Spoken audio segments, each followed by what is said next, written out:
Hi, Jagjot. Good to see you again. Hope Good you're to see well. you too. I'm well. How have Yeah, you been? I've been good. I hope the family as well as well as they can be, right? Uh, yeah, thank you for this. And my question, comment, I guess, just sharing. So I'm a practicing Buddhist. At least I've taken my vows, but as you know me, I follow a lot of different teachers and practice in a lot of different ways. Mhm. And recently, I did a retreat with Muktananda's, one of his lineage heirs, disciples, Brahmananda. He's in Rishikesh.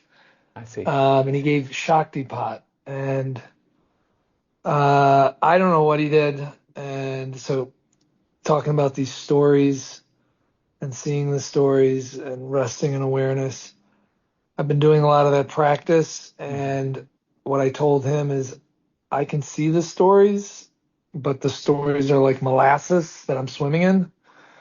They're like, I can't seem to get free from them, even though I have insight into them. Uh, it's like they're like knots around me that I just feel stuck. Mhm. I just feel, and trying to be free to the extent that one can do freedom rather than be free. Uh, and just pointed out just the suffering I go through with these stories and the repetitions and the karmic replays. And whatever he did, maybe I'm creating another story. I guess my question is, can you speak to Shaktipat in terms of what happens with certain gurus who transmit something? I don't know what this is that they're, I mean, like it was being spoken to earlier about Ram. Mhm. Maybe it's devotion, bhakti. I don't know what it is. Mhm. And like I said, my mind wants to create something with it, Mhm. um, rather than just receive whatever happened. Uh, and maybe I'm asking the wrong question, and rather than just just swimming in the love that was bestowed. But like I said, my practice, my meditation practice, and like you just said, it's love is already here. I don't need to do anything. Nobody else needs to do anything. Yeah. And yet it seems like something's being done, whether it's the mantra of Ram and really resting in that. Again, Shaktipat, something being given that doesn't seem to. I mean, was it coming from me? I don't know. I don't know what happened, but I just know that something was released, and the stories that again grabbed me, they're still present, and I can still see them, but there's a loosening Yeah. and Mhm. maybe I don't need. I just if you could speak, or I don't even know what I'm asking for, but it seems to really, yeah. Yeah. I mean, just seeing it when you spoke to Ram and the smile. I forget his name, but I was just witnessing him smile and come alive, and I was like, again, not sure what you transmitted, and it doesn't even matter. Something's opening or the opening's already here, but it's like, oh, okay. So I don't know if you could speak to that. Whatever is happening seems to be happening, and it's more than practice. I don't know what it is. Bhakti. I don't know. It is just laughter. It is smile. It is compassion, nothing else. There is no greater force than the force of compassion. And this is what I've come to realization because I have played with the mind. I've wrestled with the masters of the mind. I have wrestled with the masters of consciousness, but I surrendered to the masters of heart because that's where it rests. So compassion means having compassion for oneself, which means not judging oneself for having a story. Now, um,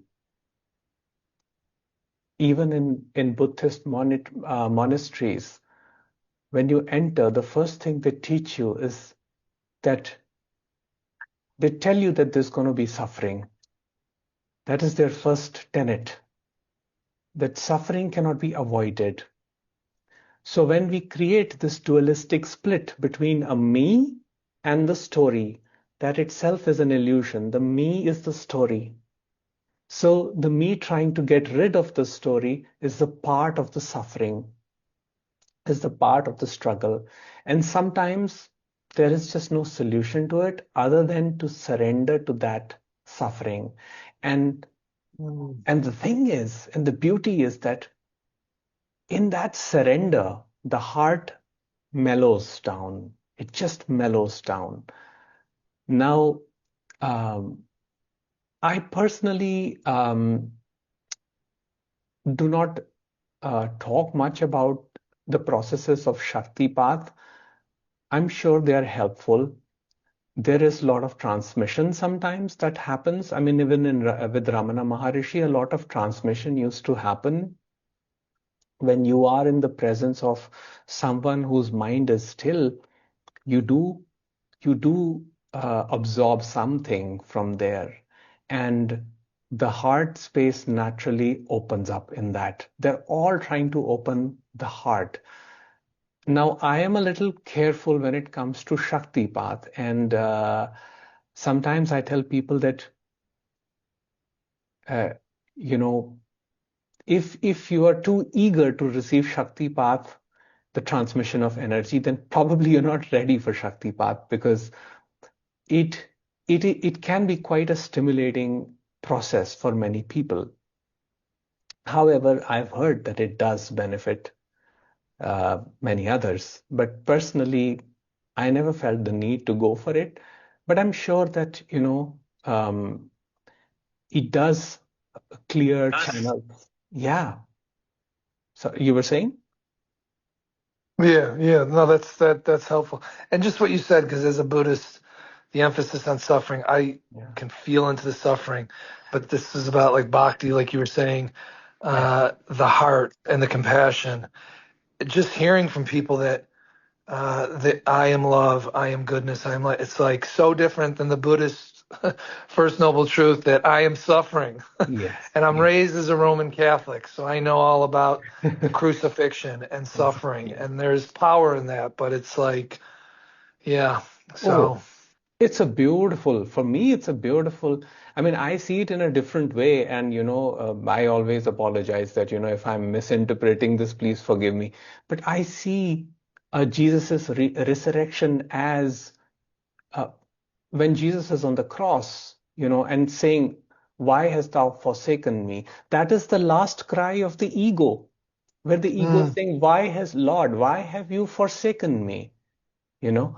But then that's the last thing. And then when the Jesus is resurrected, that for me symbolizes the the the the subs the dissolution of separation, and then the organism with all its spontaneity, with all its creativity, without the thinking mind, is actually reborn.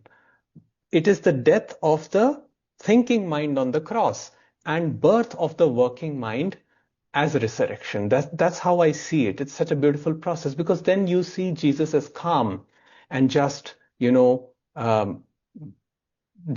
being with the fellows, and giving whatever needs to be given.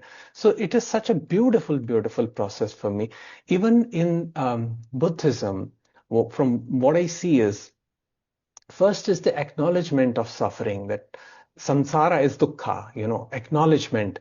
That itself for me was the greatest revelation, because that first noble truth is the first and the last understanding. Because if you've understood that samsara is dukkha, then samsara includes the me, which means it is dukkha. If I am and my story, again, I would say, are the same, then who is to do what about it? There's nothing that can be done about it. The moment you realize that, you're already free from it. mm, very helpful. Thank you. Okay, David, thank you. All the best. Take care. Take Okay. care.